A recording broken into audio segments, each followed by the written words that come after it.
Oi pessoal, meu nome é Luciane Gouveia, eu sou fonoaudióloga e nós vamos falar sobre perda auditiva como fator de risco para o Alzheimer. Então, uma das primeiras perguntas que corriqueiramente me fazem no consultório é se demência e Alzheimer é a mesma coisa. Então vamos lá.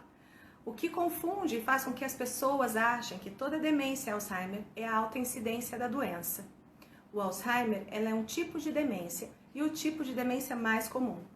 Quando nós pensamos em perda auditiva como fator de risco para o Alzheimer, é preciso levar em consideração que a prevenção sempre será o melhor remédio, o melhor caminho.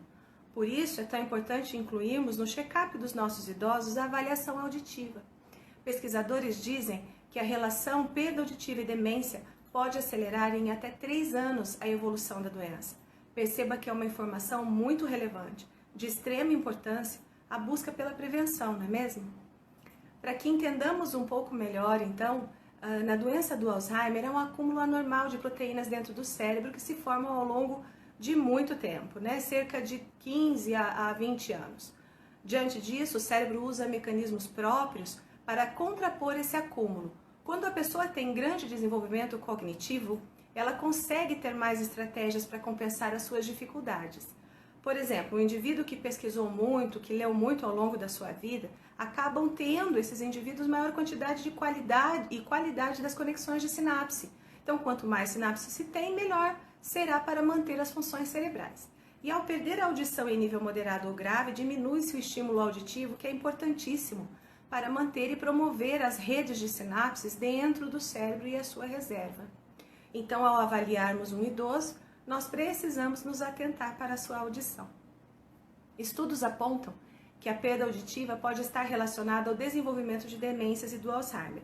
Quanto mais severo for o déficit auditivo, maiores são as chances de ocorrer uma desordem cognitiva, o declínio da função cerebral. Então, as funções cognitivas são divididas em memória, atenção, linguagem, percepção e função executiva. Portanto, o sistema cognitivo é a relação entre essas funções, desde o comportamento mais simples até o comportamento mais complexo e que vai exigir muito mais do cérebro, não é mesmo? Falando um pouco mais sobre perda auditiva na terceira idade, entenda então quais são os tipos. Então nós temos a perda sensorial, é a perda auditiva neurosensorial, ela é a mais simétrica, bilateral, é o tipo mais comum, ela pode vir acompanhada de zumbido, né? O indivíduo tem dificuldade, o idoso tem dificuldade de compreender em ambientes mais ruidosos, dificuldade de ouvir, de compreender a fala, né? Existe a perda neural. Esse tipo de perda auditiva ela é rápida e progressiva. E isso acontece por causa de uma redução dos neurônios cocleares e podem estar diretamente ligados aos déficits cognitivos e aos problemas de coordenação motora também. Quanto à perda metabólica, quando uma perda neurosensorial com a manutenção da discriminação da fala e uma curva plana se desenvolve, ocorre então o que nós chamamos de perda auditiva metabólica. Então, nesse sentido, quando os limiares auditivos ficam acima de 50 decibéis, a discriminação de fala começa a cair e a prejudicar a comunicação interpessoal.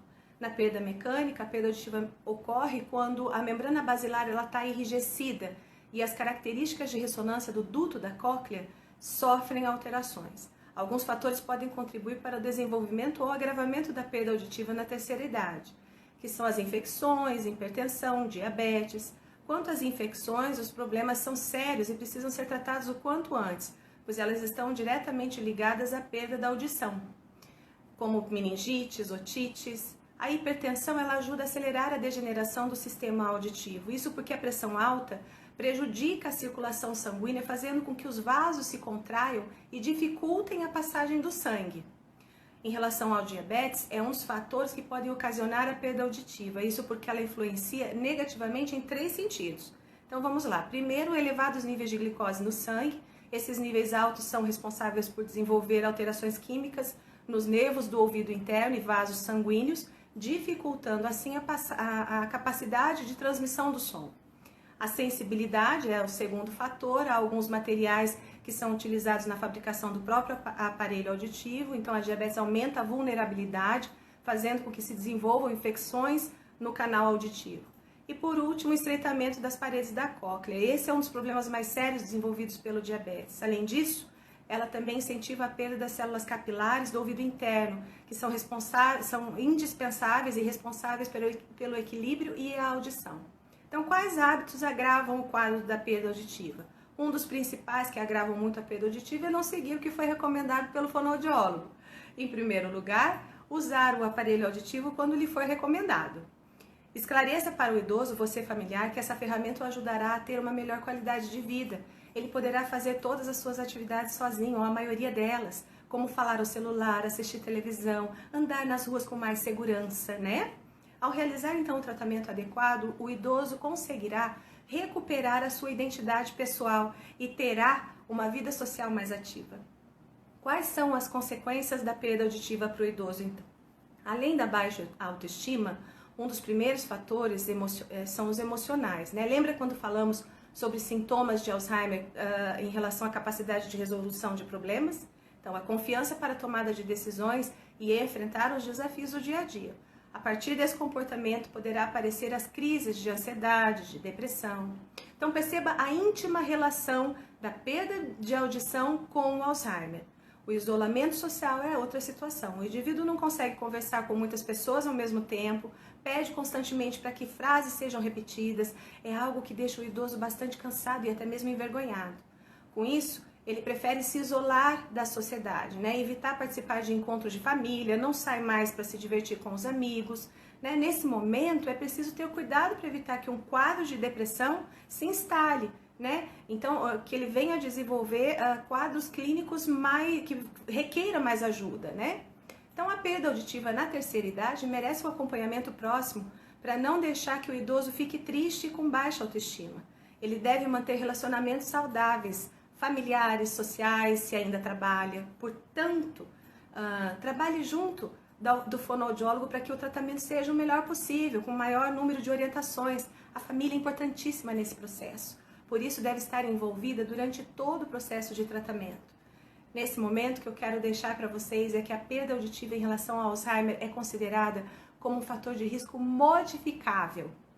Ou seja, pode ser controlado na tentativa de prevenir o avanço da doença, né? Isso é o mais importante, porque está ao nosso alcance fazer a prevenção.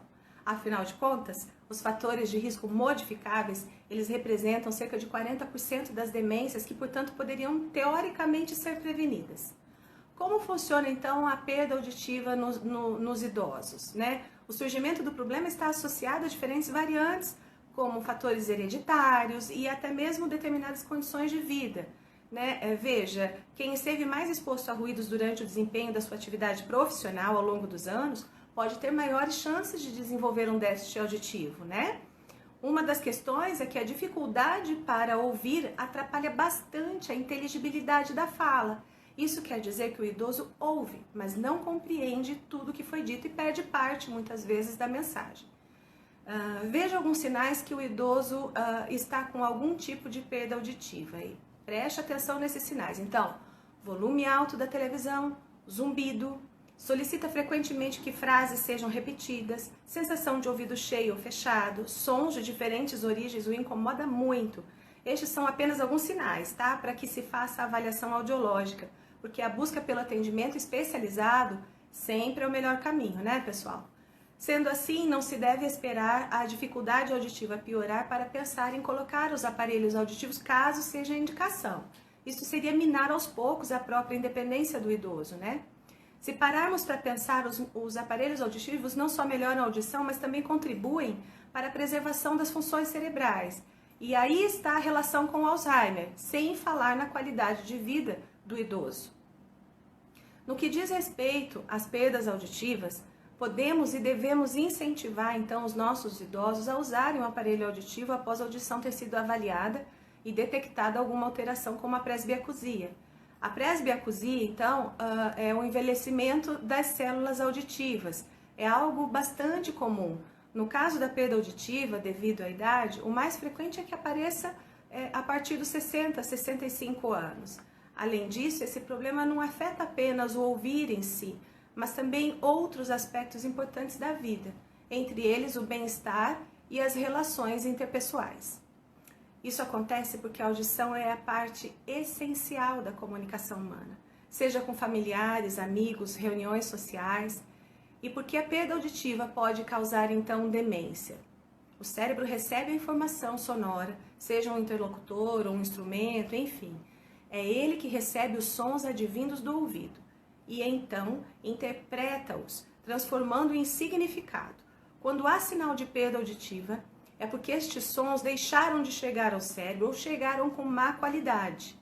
As primeiras consequências do não tratamento são principalmente dificuldade na compreensão da fala e na comunicação, então, com outras pessoas. Diante da falta de estímulo sonoro, essa perda auditiva impactará a longo prazo em um declínio na capacidade cognitiva que eu falei ainda há pouco para vocês, e em uma dificuldade de aprendizagem no encurtamento das suas atividades cerebrais. E é exatamente nesse momento que algumas doenças, como as demências, podem surgir. Então, através do uso do aparelho, o cérebro voltará a receber estímulos sonoros, evitando ou diminuindo o declínio cognitivo. Além de permitir que o paciente conviva, pessoal, em sociedade com muito maior qualidade de vida. Bom, pessoal, eu espero que vocês tenham gostado das informações. Vamos juntos praticar a prevenção. Quero agradecer a atenção de vocês, de cada um de vocês. Estou sempre à disposição e até a próxima.